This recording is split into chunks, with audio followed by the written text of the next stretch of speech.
mindfulness, as emoções, elas são pensamentos não elaborados. Ih, confundiu tudo, né? Assim, como é que é isso? Quer um chá? Volta, começa de novo. Então vamos lá, vamos falar um pouquinho de desenvolvimento. Vamos falar um pouquinho de desenvolvimento humano, de criancinha mesmo, né? Todo mundo aqui já teve contato com crianças, são mães, né? E aí a gente tem o bebezinho que saiu mesmo da barriga, né? Nem abrir o olho ele abre direito. Aí ele começa a abrir o olho e começa a fazer uns movimentos estranhos quando ele quer fazer qualquer coisa que a gente não sabe nem o que é, e nem ele tampouco. E aí a gente começa a achar que às vezes ele está sorrindo pra gente, né? Às vezes a gente começa a achar que ele está fazendo caretinha pra gente, ou que ele está tentando pegar alguma coisa. E ele está tentando, a única coisa que ele está tentando é saber como é que utiliza esse negócio aqui chamado corpo. O que eu mexo exatamente para poder chegar onde eu quero, ou fazer o que eu quero, e chorar, e chamar minha mãe, ou seja lá o que for. Então, acompanhar o desenvolvimento da criança é muito interessante, porque aí ela começa a segurar a cabeça, né? Começa a segurar a cabeça e a cabeça fica meio assim, né? Tipo, ela segura a cabeça. E isso vai acontecendo até que ela tenta andar, né? Tenta engatinhar, engatinha um pouquinho, aí começa a ficar de pé, não sabe direito, cai, fica de pé, cai, porque ela não sabe como utilizar o corpo dela, porque ela é o corpo dela. Né? Então ela não sabe, ela não se distingue do corpo, né? Então ela não sabe exatamente como utiliza isso. E é muito interessante porque quando ela aprende qualquer coisa, ou segurar a cabeça, ou andar, é tentativa e erro, é como se a gente chegasse no Brasil em 1500 e só tem floresta aqui. Aí a gente, português, muito legal, resolve que nós vamos abrir uma picadinha aqui para a gente achar esse espaço, né? Então a gente abre a picadinha e acha esse espaço aqui, fica aqui, e volta. E aí a gente chama os nossos amigos que estão vindo lá de Portugal também. Vem cá, ó, tem esse picadinho aqui, ó, que legal. E vai passar mais gente aqui e abrir uma picadona. Então abre uma picada maior. E assim mais barcos chegam e mais gente chega e essa picada vai ficando maior até que a gente abre a Avenida Morumbi inteira, né?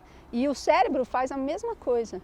Então quando a criança está tentando andar, ela está abrindo uma picadinha, uma conexão entre o sistema locomotor dela, músculos, né? E sistema nervoso. E quando ela começa a acertar e andar por esse caminho novamente, mandar essa informação de novo para o cérebro e o cérebro para o músculo, isso começa a ficar um pouco maior, essa picadinha.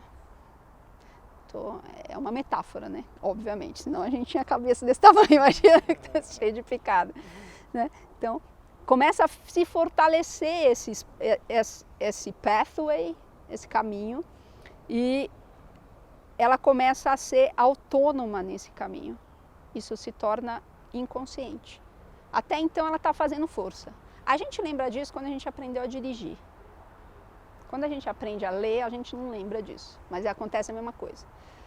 Mas quando a gente aprende a dirigir, hoje em dia tem carro automático, não vale, mas antigamente que você tinha que trocar marchas, quantas vezes a gente não pisou no breque achando que era a embreagem? Né? Porque tem um tempo para você aprender a fazer isso, para o teu corpo aprender a fazer isso. Porque é o nosso corpo que aprende tudo, não é a nossa mente que aprende. Mesmo a matemática, os alunos da Mariana se contorcem assim para aprender matemática.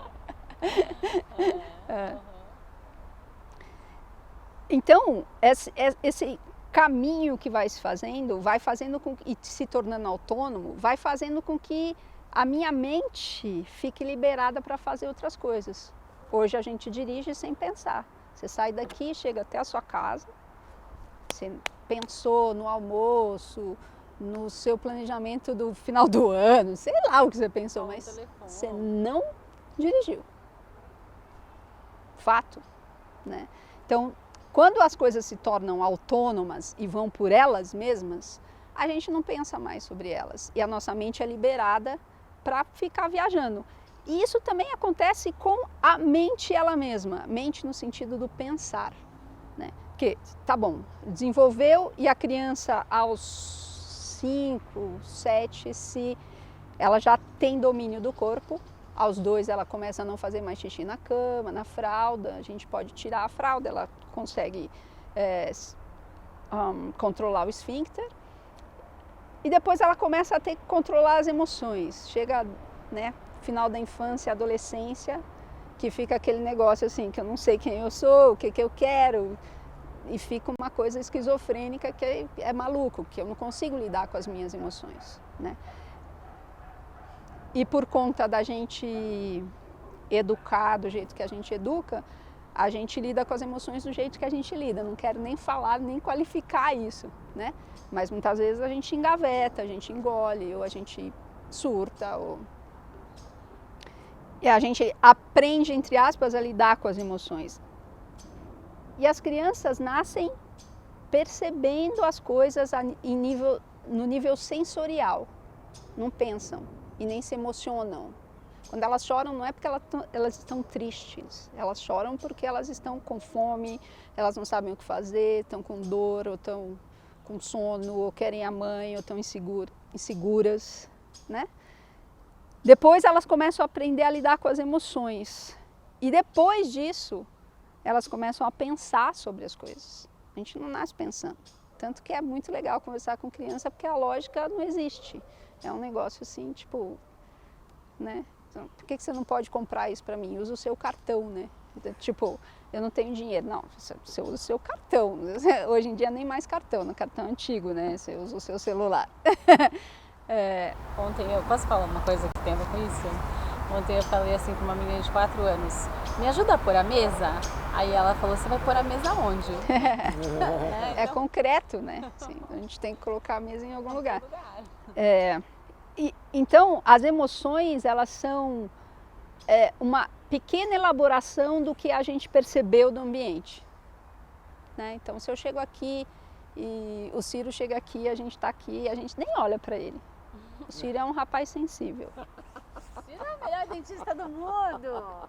Ele é muito sensível. A gente nem olha para ele, nem dá bola para ele, não dá bola para ele. E aí a gente começa a ver que ele começou a ficar jururu, assim, né? Porque ele recebeu uma informação daqui que ele interpretou que era uma rejeição. Estou viajando, tá, gente? Assim, baratíssimo, a gente compra isso na banca da esquina ali. Mas é só para a gente poder entender um pouco como é que funciona. E aí,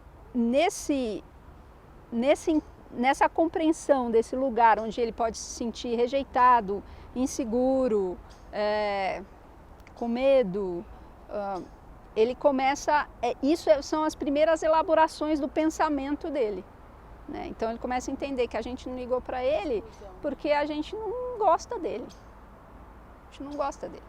Então ele começa a elaborar isso em pensamento. Então a emoção, ela é um pensamento que não chegou no córtex pré-frontal. Só está ali na amígdala ainda. Só está ali naquele middle list do cérebro onde todos os conflitos acontecem. Você conhece? Sistema límbico, ele chama, né? Então, está ali lidando com tudo aquilo. E aí a gente começa a elaborar isso. Para quê? Uma tentativa do córtex controlar o sistema límbico. Né? A gente não pode esquecer que a gente está num processo evolutivo, né? O mundo não foi assim e não vai ser assim para sempre. Né? E a gente é uma espécie que pode estar de passagem assim, nessa calota terrestre aqui, né? Assim como muitos animais desapareceram e os dinossauros também, a gente também pode desaparecer em algum momento, né? Então, a gente não pode esquecer disso, porque quando a gente vem para a nossa vida particular, ela é muito particular, né? Ela é muito cheia dos supermercados, os presentes que eu tenho que comprar, os filhos que eu tenho que cuidar, a minha agenda de atendimento no consultório, o Mindful Moment no parque no domingo, né? Assim, é cheio de coisa que a gente tem que cuidar. E a gente vive nessa bolha particular sem se relacionar muito com o que é maior. Não sei nem se precisa, se é bom, não estou julgando, tá? Não tem julgamento nenhum, tem só um fato. E quando a gente esquece disso, a gente pode se perder, né? Como perder o carro, né?